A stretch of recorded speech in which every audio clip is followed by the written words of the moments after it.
Hello friends, welcome back to cinema secrets. இன்னைக்கு இந்த வீடியோவில் நான் பேச போகிற விஷயம், நம்ம தமிழ் சினிமாவை சேர்ந்த ஒரு சில நடிகைகளை ஒரு சில ஹீரோக்கள் ஆபாசமாகவும் ரொம்ப கொச்சையாகவும் பேசி ரொம்ப அவமானப்படுத்தியிருக்காங்க ஒரு சில சந்தர்ப்பத்தில். அந்த நடிகர்கள்லாம் யாரு, எந்த சமயத்தில் அந்த மாதிரி பேசினாங்க, எப்பேற்பட்ட வார்த்தைகளை யூஸ் பண்ணி அவங்களை எப்படி கேவலப்படுத்தினாங்க, இதுக்கு பின்னாடி என்ன காரணம் அப்படின்றத தெல்ல தெளிவா இந்த வீடியோவில் நான் விளக்க போறேன். ஒரு 10 நடிகர்களை நான் தேர்ந்தெடுத்திருக்கேன். சரிப்பா, இதெல்லாம் பேசி நீ வியூஸ் வாங்குறதுக்கு தானே பேசுற, அதுக்காக இந்த நடிகைகளை யூஸ் பண்ணிக்கிறியான்னு கேட்டா இல்லவே இல்ல நண்பர்களே. இதுக்கு பின்னாடி ஒரு வலிமையான காரணம் ஒண்ணு இருக்குது. அது என்ன காரணம்னு பாத்தீங்கன்னா, இன்னைக்கு இருக்கிற காலகட்டத்தில் தமிழ் சினிமாலங்க, என்னைக்குமே தமிழ் சினிமால இந்த நடிகைகளை எப்ப பாரு கொச்சப்படுத்துறதே இந்த நடிகர்களோட வேலையா போச்சு. அந்த காலகட்டத்தில் சோசியல் மீடியா அப்படின்ற ஒரு விஷயம் இல்லாதனால இது பெருசா வெளியில தெரியல. இன்னைக்கு பெரிய லெவல்ல வெளியே தெரிய ஆரம்பிச்சிருச்சு. இந்த மாதிரி நம்மள மாதிரி ஒரு 4 பேர் சொன்னாதான், பேசினாதான் இந்த மாதிரியான விஷயங்கள் கொஞ்சம் கொஞ்சமா குறைய ஆரம்பிக்கும். அதனால இந்த நடிகர்களுக்கெல்லாம் நான் நல்லதுதான் பண்றேன் நண்பர்களே. அதனால இந்த வீடியோவை பாருங்க, இது பற்றி உங்களோட கருத்துக்களையும் கமெண்ட் செக்ஷன்ல போடுங்க. அது மட்டும் இல்லாம இந்த நடிகர்கள் இந்த மாதிரி பேசுறதுக்கு முக்கியமான காரணமே என்ன அப்படின்ற ஒரு விஷயத்தையும் இந்த வீடியோல நான் விளக்க போறேன். அதனால வீடியோவையும் கடைசி வரைக்கும் பாருங்க. இப்போ வாங்க நேரம் கடத்தாம வீடியோல போய் அந்த பாதிக்கப்பட்ட நடிகைகள் மற்றும் அவங்களை அவமானப்படுத்தின நடிகர்களை பத்தி பேசுவோம். இப்போ இந்த லிஸ்ட்ல முதலாவதா சொல்ல போறது நடிகர் ராதா ரவி அவர்கள் நயன்தாராவை ரொம்ப கொச்சையா விமர்சனம் பண்ண ஒரு சம்பவத்தை பத்தி சொல்ல போறேன். இது ஏகப்பட்ட சோசியல் மீடியாக்கள்ல யூடியூப்ல எல்லாம் வந்துருச்சு. இருந்தாலும் இதுக்கு பின்னணி என்ன அப்படின்றத பத்தி இந்த வீடியோல நான் தெளிவா விளக்க போறேன். அதுக்கு முன்னாடி என்ன ஆச்சு அப்படின்ற மேட்டர் நம்ம இப்போ ஒரு கதை மாதிரி பார்ப்போம். 2019 வருஷம் நயன்தாரா அவர்கள் நடித்த கொலையுதிரி காலம் அப்படின்ற ஒரு படம் ரிலீஸ் ஆச்சுங்க. அது மட்டும் இல்லாம இந்த படத்தோட ட்ரைலர் லான்ச்சுக்கு இங்க சென்னையில ஒரு பெரிய ஃபங்க்ஷன் மாதிரி வச்சாங்க. நயன்தாரா அவர்கள் ஹீரோயினா நடித்த கொலையுதிர் காலம் படத்தோட ட்ரைலர் ஈவென்ட்டுக்கு அவங்க வரணுமா இல்லையா, அவங்க வரவே இல்லை. இதை பார்த்து காண்டான ராதா ரவி அவர்கள் என்ன நினைச்சாருன்னா, எங்களை மாதிரி சீனியர் நடிகர்களை இந்த ட்ரைலர் ஈவென்ட்டுக்கு வந்திருக்கோம் இந்த படத்தை ப்ரமோட் பண்றதுக்கு. ஆனா இந்த படத்துல நடிச்ச நடிகை மெயின் லீடு நீங்க வரலையா, இரு உன்னை வச்சு செய்யறேன் அப்படின்ற மாதிரி கையில மைக்கு கிடைச்ச உடனே சரமாரியா நயன்தாரா அவர்களை விமர்சிக்க ஆரம்பிச்சாரு. அதுவும் அவர் நிறைய வார்த்தைகளை விட்டாரு. அதுல ஒரு சில விஷயங்களை மட்டும் டீசென்டா, எனக்கு பட்ட டீசென்டான விஷயத்தை மட்டும் நான் சொல்றேன். அதுல முதல் மேட்டர் என்னன்னா, நயன்தாரா அவர்கள் அந்த காலகட்டத்துல தான் ஒரு தெலுங்கு படத்துல சீதையா நடிச்சாங்க. அதுக்கப்புறம் இன்னொரு படத்துல அம்மன் வேஷம் போட்டு கமிட் ஆயிருந்தாங்க. இதை பார்த்து காண்டான ராதாரவி அவர்கள் என்ன சொன்னார்னா, அந்த காலகட்டத்தில் அம்மன் வேஷம் போடுறதுக்கெல்லாம் கேஆர் விஜயா விட்ட ஆளே கிடையாது. ஏன்னா இவங்களை தான் அம்மன் வேஷம் போட வைப்பாங்க. இன்னைக்கு பார்த்தா கையெடுத்து கும்பிடுறவங்களை அம்மன் வேஷம் போட வைக்கிறது கிடையாது, பார்த்தா கூப்பிடுற மாதிரி இருக்காங்க பாத்தீங்களா, இவங்க அம்மன் வேஷம் போட வைக்கிறாங்க அப்படின்ற மாதிரிலாம் பயங்கரமா சொன்னாரு. இதையும் தாண்டி இன்னொரு விஷயம் சொன்னாரு, அது பயங்கர காமெடியா இருக்கும். என்னன்னா, சமீப காலத்துல நயன்தாரா அவர்கள் ஏகப்பட்ட பேய் படங்கள்ல நடிச்சிட்டு இருக்காங்க. உண்மையாவே பேய் நயன்தாராவை நேர்ல பார்த்துச்சுன்னா பயந்து ஓடிடுங்க, நயன்தாராவை பார்த்து பேய் பயந்து ஓடிடும் அப்படின்ற மாதிரியே கலாச்சிருக்காரு. ஆனா இந்த மாதிரி இவ்வளவு வன்மத்துக்கு முக்கியமான காரணம் ட்ரைலர் லான்ச்சுக்கு வராதுதானா அப்படின்றதையும் தாண்டி இன்னொரு சம்பவத்தையும் நான் கேள்விப்பட்டேன். என்னன்னா, நயன்தாரா அவர்கள் வாங்குற சம்பளத்தையும் தாண்டி இந்த மாதிரி ட்ரைலர் ஈவென்ட், ஆடியோ லான்ச், படத்தோட பிரஸ் மீட் எதுல கலந்துகிட்டாலும் அதுக்கு தனியா ஒரு பேக்கேஜ் பேசுறாங்களாம். இந்த பேக்கேஜை கொடுத்தாதான் வருவாங்களாம். அதனால ராதாரவி அவர்கள் என்ன சொல்றாருன்னா, நடிக்கிறதுக்குன்னு மொத்தமா சேர்த்து வாங்கியாச்சு, நடிச்சுட்டு அந்த படத்தை ப்ரமோட் பண்றதுன்றது உங்களோட கடமை. ஏன்னா உங்களை ஒரு ப்ரொடியூசர் காசு போட்டு எடுத்து உங்களை வச்சுதான் அந்த படத்தையே எடுக்கிறான். அப்போ ப்ரமோட் பண்றது உங்க கடமை இல்லையா? அதுக்குன்னு தனியா நீங்க ஒரு பேக்கேஜ் பேசினா எப்படி ப்ரொடியூசர் பழைப்பான் அப்படின்ற ஒரு ஆதங்கமா அவருக்குள்ள இருந்திருக்குது. அதோட வெளிப்பாடு தான் இப்பேற்பட்ட வன்மத்தை கக்கிருக்கிறாரு ராங்கான ரூட்ல. அதுக்கு நயன்தாரா அவர்களுக்கு நிறையவே ஆதரவு கிடைச்சது. ஆனா ராதாரவி அவர்களுக்கு ஏகப்பட்ட எதிர்ப்பு தான் கிடைச்சது. இது பற்றி உங்களோட கருத்துக்களை, இந்த சம்பவத்தை பற்றி உங்களோட கருத்துக்களை கமெண்ட் செக்ஷன்ல போடுங்க. இப்ப இரண்டாவதா சொல்ல போறது நம்ம டி ராஜேந்தர் அவர்கள் சாய் தன்ஷிகாவை வச்சு செஞ்ச சம்பவம் ஒன்று இருக்குது. அது பின்னணியில் என்ன இருக்குது அப்படின்ற அந்த கதையும் பார்ப்போம். அதாவது விழித்திருன்னு ஒரு படங்க. இந்த படத்தோட பிரஸ் மீட்ல பாத்தீங்கன்னா, இந்த படத்துல நடித்த வித்தார்த்து, கிருஷ்ணா, அதுக்கப்புறம் சாய் தன்ஷிகா, டி ராஜேந்தர் எல்லாருமே கலந்துக்கிட்டாங்க. அந்த நேரத்தில் எல்லாருமே மேடையில் அவங்களுக்கு வாய்ப்பு கிடைச்சோன்னா மைக்கை பிடிச்சி பேசினதுக்கு அப்புறமா சாய் தன்ஷிகாவுக்கு மைக்கு கொடுத்துருக்காங்க. அப்போ மேடையில் இருக்கிற அத்தனை பேரை சொல்லிட்டு டி ராஜேந்தர் அவர்களோட பேரை மென்ஷனே பண்ணல அவங்க. சரி, இது ஒரு சப்ப மேட்டர் தானே அப்படின்ற மாதிரி தான் நம்மளுக்கு தோணும். ஆனா டிஆர் அவர்களுக்கு இது சப்ப மேட்டர் கிடையாது. ஏன்னு பாத்தீங்கன்னா, அந்த மேடையிலே இருக்கிற சீனியர் ஆர்டிஸ்ட்னா டிஆர் அவர்கள் தான். டிஆரை பத்தி ஊர் உலகத்துக்கே தெரியும். ஆனா இந்த அம்மா கண்ணுக்கு தெரியல அப்படின்றது தான் ஒரு வருத்தமான விஷயமே. இதனால சாய் தன்ஷிகா செய்த இந்த சம்பவத்தினால, இந்த காரியத்தினால டிஆர் அவர்களுக்கு பயங்கர காண்டாயிடுச்சு. இரு உன்னை வச்சு செய்யறேன் அப்படின்னு சொல்லி இவரு கையில மைக்கு கிடைச்ச உடனே சாய் தன்ஷிகாவை பயங்கரமா வச்சு கலாச்சிட்டாரு. அதுல ஒரு சில விஷயங்கள் அவர் என்ன சொன்னாருன்னு பாத்தீங்கன்னா, நீ கேட்கற என்கிட்ட சாரி, ஆனா நீ போட்டுன்னு வரல சாரி அப்படின்னாரு. எப்படி அவரோட ஸ்டைல்ல சொன்னாரு பாத்தீங்களா, செமையா கலாச்சிட்டாரு. ஆனா சாய் தன்ஷிகா அவர்கள் அங்க அழுது ஒரு பெரிய ஒரு அலப்பறையே கிளப்பிட்டாங்க அப்படின்னு நம்ம சொல்லலாம். ஓகே, ஒரு ஸ்டேஜ்ல ஒரு நடிகையை விமர்சிச்சா யாருக்கா இருந்தாலும் அழுக வரும் இல்லைங்களாங்க. ஏன்னா அதுல டிஆர் அவர்கள் வச்ச பாயிண்ட் என்னன்னா, தன்சிகா உனக்கு வந்து மேடை நாகரிகம் தெரியல அப்படின்ற மாதிரி சொன்னாரு. ஆனா டிஆர் அவர்களுக்கு தெரிஞ்சதா இல்லையான்னு தெரியல. ஏன்னா அவருக்கு தெரிஞ்சிருந்தா சாய் தன்சிகாவை அதே மேடையில அசிங்கப்படுத்தி இருக்க மாட்டாரு, தனியா கூட்டிட்டு போய் அட்வைஸ் பண்ணிருக்கலாம். ஆனா ரெண்டு பேர் பண்ணதுலயும் ஒரு சில மிஸ்டேக்ஸ் இருக்குது. சாய் தன்சிகா அவர்கள் இந்த மாதிரி நடந்ததுக்கு காரணம் என்ன சொன்னாங்கன்னு பாத்தீங்கன்னா, எனக்கு வந்து மைக்கு ஸ்டேஜை பார்த்தாலே ரொம்ப ஷிவர் ஆயிடுவேன், அதனால ஒரு சில விஷயங்களை நான் விட்டுருவேன் அப்படின்ற மாதிரி சொல்றாங்க. இது ரொம்ப ரொம்ப தப்பு. ஒரு நடிகை ஆனதுக்கு அப்புறம் அவங்க நடிகரையும் தாண்டி மேடையில மீடியாவுக்கு முன்னாடி என்ன பேசணும் அப்படின்ற ஒரு விஷயத்தை வந்து நல்லாவே கத்துக்கணும். ஆனா இன்னி இருக்கிற நடிகர்களுக்கு அப்படிப்பட்ட ஒரு நாலேஜே இல்லாத காரணத்தினால தான் இந்த லிஸ்ட்ல இந்த 10 நடிகர்கள் நான் கொண்டு வந்திருக்கிறேன். அந்த நாலேஜை கண்டிப்பா சாய் தன்சிகா அவர்கள் மாதிரி மற்ற நடிகர்களும் வளர்த்துக்கணும். டிஆர் அவர்கள் அந்த விஷயத்துல பின்னி படல் எடுப்பாரு. ஆனா அவரு திசை மாதிரி ஏன் போனாரு அப்படின்றது நம்மளுக்கு தெரியல. ஏன்னா ரொம்ப டீசென்டான ஒரு மனுஷன், பெண்கள் விஷயத்துல ரொம்ப டீசென்டானவர். அதனாலதான் அவரோட படத்துல பெண்களை வந்து டச் பண்ணி கூட நடிக்க மாட்டாரு. ஆனா பாவம் அவரோட ஈகோ என்ன பண்றது, இப்படி நடந்துகிட்டாரு மேடையில. மூன்றாவதா சொல்ல போறது நடிகர் சதீஷ் அவர்கள் செய்த ஒரு கேவலமான செயல் அப்படின்னு நம்ம சொல்லலாம். என்னன்னு பாத்தீங்கன்னா, அவர் வந்து ஒரு படம் நடிச்சாருங்க. அந்த படத்தோட பேரெல்லாம் நான் சொல்ல விரும்பல. அந்த படத்தோட ஈவெண்ட்ல என்ன நடந்ததுன்னு பாத்தீங்கன்னா, அந்த படத்துல கதாநாயகியா நடிச்சவங்க தான் தர்ஷா குப்தா அவர்கள். சோ தர்ஷா குப்தா அவர்கள் நடிச்சாங்க. சன்னி லியோனி அவர்கள் வந்து இந்த படத்துல ஒரு கெஸ்ட் ரோல் பண்ணிட்டு இருந்தாங்க.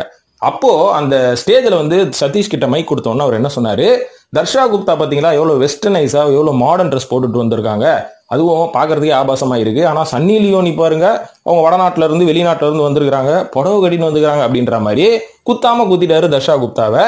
இதுக்கு பின்னாடி என்ன ஆச்சு அப்படின்னு பாத்தீங்கன்னா, தர்ஷா குப்தா அவர்கள் சதீஷ் அவர்களுக்கு கால் பண்ணி, நான் வந்து நீ ரொம்ப பயங்கரமா மாடர்னைஸா நான் வரப்போறேன், ஏன்னா சன்னி லியோனி வராங்கல்ல அவங்களுக்கு ஈக்குவலா போட்டியான ஒரு சூப்பரான ட்ரெஸ் போட்டு வர போறேன் அப்படின்ற மாதிரி சதீஷ் கிட்ட சொல்லியிருக்காங்களாம்.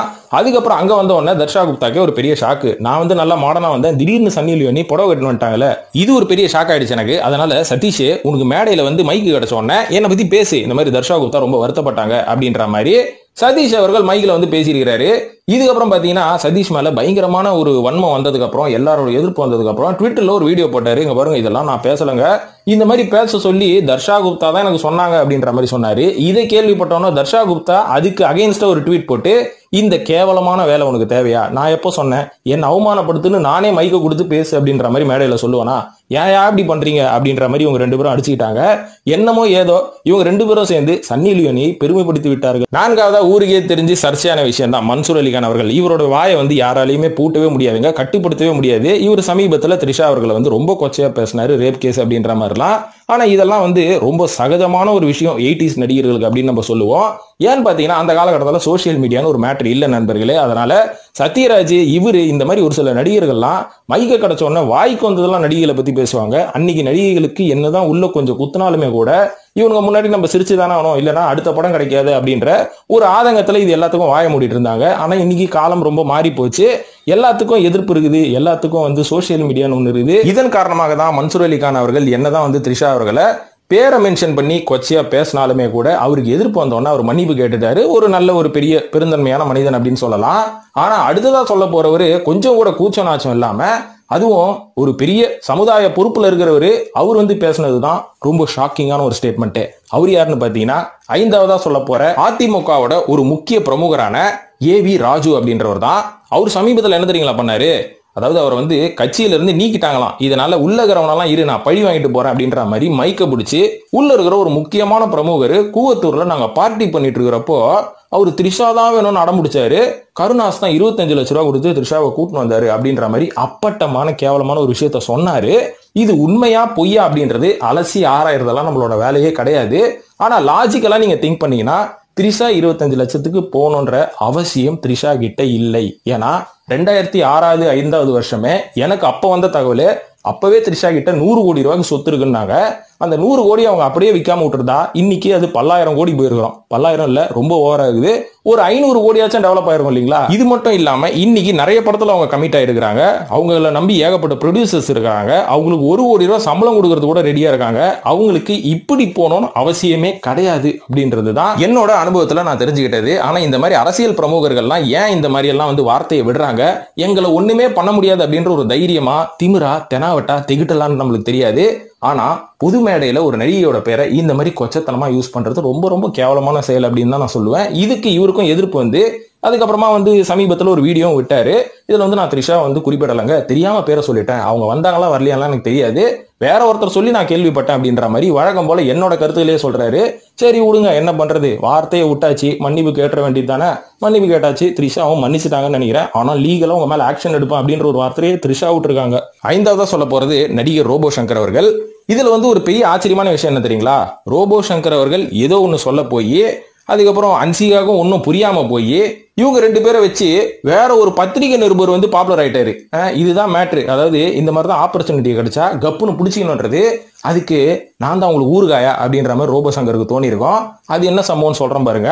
ரோபோ சங்கர் அவர்கள் சமீபத்தில் பார்ட்னர் அப்படின்ற ஒரு படத்தில் நடிச்சார் இல்லைங்களா, ஆதியும் அன்சிகாவும் நடிச்சிருந்தாங்க. அந்த படத்தோட பிரஸ் மீட்ல என்ன ஆச்சுன்னு பாத்தீங்கன்னா, அன்சிகா வந்திருந்தாங்க.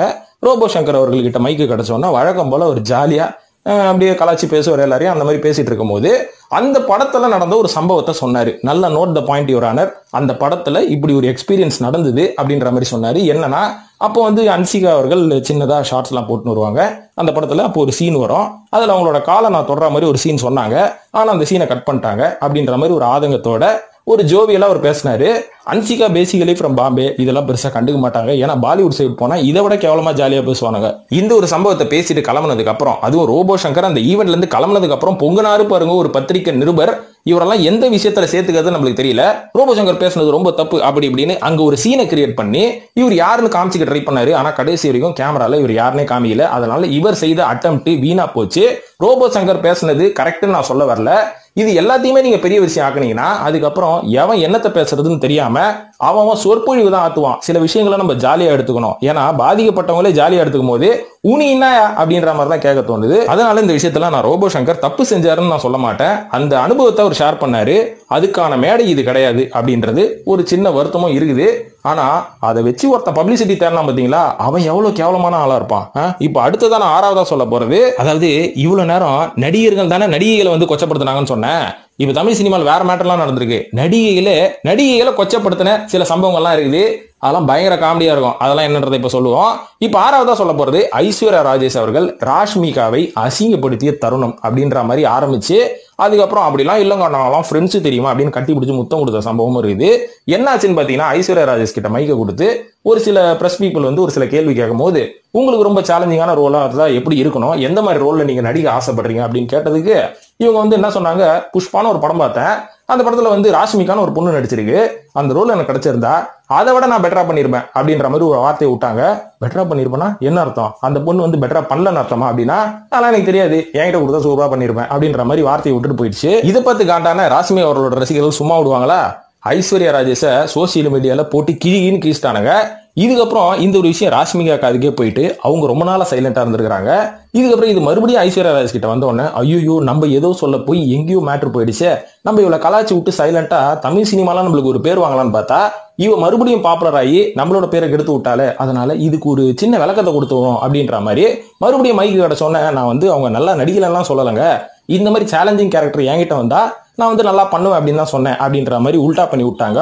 ஆனா அவங்க முன்னாடி வார்த்தை விட்டது அவங்களோட நான் பெட்டரா பண்ணிருப்பேன் அப்படின்ற மாதிரி தான். உடனே இந்த ஒரு சம்பவத்தை கேள்விப்பட்டோன்னா ராஷ்மிகா அவர்கள் ஓகேமா நீ சொன்னதை நான் புரிஞ்சுக்கிட்டேன், அதனால இது நான் எதுவும் தப்பா நினைக்கல, நீ உன் வேலையை பாரு அப்படின்ற மாதிரி அதுக்கு பதிலையும் இவங்க அழிச்சிட்டாங்க. இப்படி ஐஸ்வர்யா ராஜேஷ் வேற லெவல்ல பாண்டிச்சேரியில இருந்துக்குன்னு கேப்டனோட மறைவு வர முடியாதுன்னு சொன்னவங்க தானே இவங்கலாம். இப்ப அடுத்ததா இதே மாதிரி வேற யாரை சொல்லலாம், 7வதா சொல்ல போறது மாளவிகா மோகனன் நயன்தாராவை கலாய்த்த தருணங்க. அது என்னன்னு பாத்தீங்கன்னா, இவங்க கையிலேயே மைக்கு கிடைச்சது. கிடைச்ச உடனே இவங்க என்ன சொன்னாங்கன்னு பாத்தீங்கன்னா, வருங்க தமிழ் சினிமால லேடி சூப்பர் ஸ்டார்னு ஒரு நடிகர் இருக்குது, இது என்ன தெரியுங்களா பண்ணோம், இவங்களுக்கு எல்லாம் எது லேடி சூப்பர் ஸ்டார்ன்ற ஒரு பட்டத்தை கொடுத்தாங்க, சூப்பர் ஸ்டார் அவ்வளவுதாங்க, அது என்ன லேடி சூப்பர் ஸ்டாரு அப்படின்ற மாதிரி நயன்தாராவை முதல்ல சீண்டி பார்க்க ஆரம்பிச்சாங்க. இது வந்து நயன்தாரா அவர்கள் தெரிஞ்சதுக்கு அப்புறம் கண்டுக்காம இருந்தாங்க. இதுக்கப்புறம் 2வதா மாளவிகா மோகனன் அவங்கள சீனது எப்பன்னு பாத்தீங்கன்னா, ஒரு பேட்டியில பாருங்க ஒரு படம் ஒன்று பார்த்தங்க, அந்த நடிகையோட பேரெல்லாம் நான் மென்ஷன் பண்ண விரும்பல, ஆனா அவங்க வந்து சூப்பர் ஸ்டாரா. இவங்க என்ன பண்ணாங்கன்னா, அந்த படத்தோட ஒரு ஹாஸ்பிட்டல் சீனு, அந்த ஹாஸ்பிட்டல் வந்து எல்லாரும் டல்லா தானே இருப்பாங்க, ஆனா இவங்க ஃபுல் மேக்கப்ல இருந்தாங்க. ஃபுல் மேக்கப் போட்டு நடிச்சுக்கிறவங்க பேரு லேடி சூப்பர் ஸ்டாரா. இவங்க வந்து லேடி சூப்பர் ஸ்டார் அழைக்கிறாங்க, அதுக்கான தகுதி அவங்களுக்கு இருக்குதா அப்படின்ற மாதிரி கலாச்சிட்டு இருக்காங்க. இதுக்கு நயன்தாரா அவர்களும் ஒரு பதிலடி கொடுத்தாங்க. என்னன்னு பாத்தீங்கன்னா, இங்க பாருங்க, அந்த இடத்துல வந்து அந்த நேரத்துல நான் அப்படி நடிக்கணும்ன்ற அவசியமே எனக்கு கிடையாது, ஆனா நான் வந்து கொஞ்சம் டல்லா இருக்கும் போது என்னோட இயக்குனர் என்ன சொன்னார்னா, ரொம்ப டல்லா இருந்தா நல்லா இருக்காது, அதனால நீங்க கொஞ்சம் மேக்கப்லாம் போட்டு கொஞ்சம் தலையெல்லாம் வாரிக்கோங்க அப்படின்ற மாதிரி எங்க இயக்குனர் சொன்னனால தான் நான் அதை பண்ணனே தவிர இது வாலண்டியரா நான் இப்படிதான் இருப்பேன் அப்படின்ற மாதிரி நான் சொல்லல. அந்த நடிகை என்ன தப்பா புரிஞ்சுக்கிட்டாங்க அப்படின்ற மாதிரி நயன்தாரா அவர்களும் பதில் சொல்லியிருக்காங்க. என்னமோ ஏதோ மேக்கப் போட்டு எப்படி ஹாஸ்பிட்டல்ல படுக்கணும் அந்த இயக்குனர் கேட்கணும். யார் அந்த இயக்குனர்? முடிஞ்ச கமெண்ட்ல போடுங்களா. இப்ப எட்டாவதா சொல்ல போறது நடிகை ராதிகா அவர்கள். இவங்க வந்து ஒரு சீனியர் ஆர்டிஸ்டா இருந்தாலும் இவங்களை வந்து ஒரு யூனிட்டே வச்சு செஞ்சது. அது எப்பன்னு பாத்தீங்கன்னா தர்மதுரை அப்படின்ற ஒரு படம் பார்த்திருப்போம் இல்லைங்களா. அந்த தர்மதுரை படத்துல இவங்க தான் வந்து ஒரு சீனியர் நடிகைன்னு சொல்லலாம். இவங்களை தாண்டி எல்லாருமே வந்து வளர்ந்து வந்த நடிகர்கள், வளர்ந்து வரும் நடிகர்கள் தான். ஆனா இந்த படத்தை வந்து ரிலீஸ் பண்ணி தியேட்டர்ல உட்காந்து பார்க்கும்போது தான் தெரியுதான் ராதிகா பேர் தான் கடைசியில வருதான். அதுக்கு முன்னாடி வந்து இருக்கிற சின்ன பொட்டு புடிசுங்களோட பேரெல்லாம் டைட்டில் போட்டதுக்கு அப்புறம் ராதிகா பேரை கடைசியில போட்ட உடனே செம காண்டாயிட்டாங்களா ராதிகா மற்றும் சரத்குமார் அவர்கள். ஒரு சீனியர் நடிகருக்கு ஒரு மரியாதை கொடுக்கணும்னு கூட உங்களுக்கு தெரியல, என் பேரை தூக்கி கடைசியில போட்டு வச்சிருக்கீங்க அப்படின்ற மாதிரி ரொம்ப வருத்தப்பட்டிருக்காங்க. என்னமோ ஏதோ அந்த யூனிட் வந்து இவங்களை வச்சு செய்யணும்னு முடிவு பண்ணனாலதான் இப்படி ஒரு அவமானம், பெருத்த அவமானம். இப்ப 10வதா சொல்ல போறது துஷாரா விஜயன் அவர்களை அவமானப்படுத்தி ஒரு இயக்குனர். இவரோட பேரெல்லாம் நான் சொல்ல விரும்பல, ஏன்னா அவங்களே சொல்ல விரும்பல. ஆனா நம்மளுக்கு தெரியும், எனக்கு தெரியும், தெரிஞ்சாலும் எதுக்கு சொல்லணும். ஒரு சில இன்ட்ரூ கொடுக்குற முடிஞ்சா நீங்களே கண்டுபிடிச்சுக்கோங்க. என்ன சொன்னாங்கன்னு பாத்தீங்கன்னா துஷாரா விஜயன் ஆரம்பத்துல வந்து படங்கள்லாம் வாய்ப்பு ட்ரை பண்ணிட்டு இருக்கும் போது ஹீரோயின் வாய்ப்பு ட்ரை பண்ணிருக்காங்க. அப்போ இவங்களை பார்த்து ஒரு இயக்குனர் என்ன சொல்லிருக்காருன்னு பாத்தீங்கன்னா, உனக்குலாம் ஹீரோயின் வாய்ப்புலாம் கிடைக்காதுமா, நீ ரொம்ப டஸ்கியா இருக்கிற, கேரக்டர் ரோல் ட்ரை பண்ண அப்படின்ற மாதிரி சொல்லியிருக்காரு. அந்த அவமானத்தை தாங்க முடியாம இரு உன்னை வந்து நான் வச்சு செய்யறேன்னு ரொம்ப முயற்சி பண்ணி கஷ்டப்பட்டு பாரஞ்சித் படத்துல தொடர்ந்து பாரஞ்சித் படத்துல ஹீரோயினா நடிச்சிட்டு வந்தாங்க. அதுக்கப்புறம் அந்த பாரஞ்சித் படத்தோட படம் என்ன படங்க அது சார்பட்டா பரம்பரை, அந்த படத்தோட டப்பிங் போகும்போது அந்த இயக்குனரை மறுபடியும் பார்த்துருக்காங்க. பார்த்தோன்னா என்னமா நீ ஏதாவது கேரக்டர் ரோலுக்கு வந்து டப்பிங் பண்ண வந்தே அப்படின்னதுக்கு இல்ல சார் நான் தான் ஹீரோயினா நடிச்சிருக்கேன், அந்த கதாபாத்திரத்துக்கு தான் வந்து நான் டப்பிங் கொடுக்க வந்திருக்கேன் அப்படின்னு அந்த ஹீரோயினுக்கு அந்த ஹீரோன்ற பாருங்க அந்த டேரக்டருக்கு பெரிய ஷாக்கா. அந்த டேரக்டர் பேரை நான் சொல்ல விரும்பலங்க அப்படின்ற மாதிரி சொல்லாம சொல்லிட்டாங்க. ஆனா எனக்கு தெரிஞ்ச வரைக்கும் ஒரு இன்டர்வியூ கொடுக்குறேன், அவர் எப்ப பாரு கூலிங் கிளாஸ் போட்டுன்னு இருப்பாரு, அந்த டேரக்டர் தான் அப்படின்ற மாதிரி சொல்றாங்க. யாருன்னு தெரிஞ்சா கமெண்ட்ல போடுங்க நண்பர்களே. சோ நண்பர்களே, இப்ப இந்த வீடியோல வந்து ஒரு 10 பேரை சொல்லியிருப்பேன்ல, 10 பேரும் பாத்தீங்கன்னா ஆண்கள் வந்து பெண்களை கலாச்ச விஷயம் இல்ல, பெண்களை கலாச்ச விஷயங்கள்லாம் டிஃப்ரெண்டா இருந்தது இல்ல. சோ இப்போ இதுக்கான ஒரு விளக்கம் கொடுக்குறேன்னு நான் சொன்னல, விளக்கம்லாம் ஒண்ணுமே கிடையாதுங்க. சினிமாவை பொறுத்த வரைக்கும் இது எல்லாமே சகஜம் அப்பா அப்படின்ற ஒரு விஷயம் தான். பெண்களுக்கு உண்டான மரியாதை நம்ம கொடுத்தே ஆகணும். அதே மாதிரி ஆண்களும் வரம்பு மீறக்கூடாது அப்படின்றத என்னோட தாழ்மையான வேண்டுகோள். ஒரு காலகட்டத்தில் இது ரொம்ப மோசமா இருந்தது. இன்னைக்கு சோசியல் மீடியா வந்தோடனே இந்த மீ டூ மூமெண்ட்லாம் வந்தோடனே கொஞ்சம் கொஞ்சமா குறைய ஆரம்பிச்சிருக்கு. ஆனா இது குறைஞ்சிட்டே இருக்குமே தவிர முழுசா இதை வந்து ஷட்டர் போட்டு மூடுறதுக்கான எந்த ஒரு விஷயத்தையும் யாரும் செய்யறது கிடையாது. கூடி சீக்கிரம் நடக்கும் அப்படின்ற மாதிரி எதிர்பார்க்கப்படுது. ஸோ இந்த வீடியோ பார்த்ததுக்கு நன்றி. இது பற்றி உங்களோட கருத்துக்களை கமெண்ட் செக்ஷன்ல போட்டு நம்ம சேனலையும் வழக்கம் போல ஃபாலோ பண்ணுங்க நண்பர்களே. நன்றி, வணக்கம்.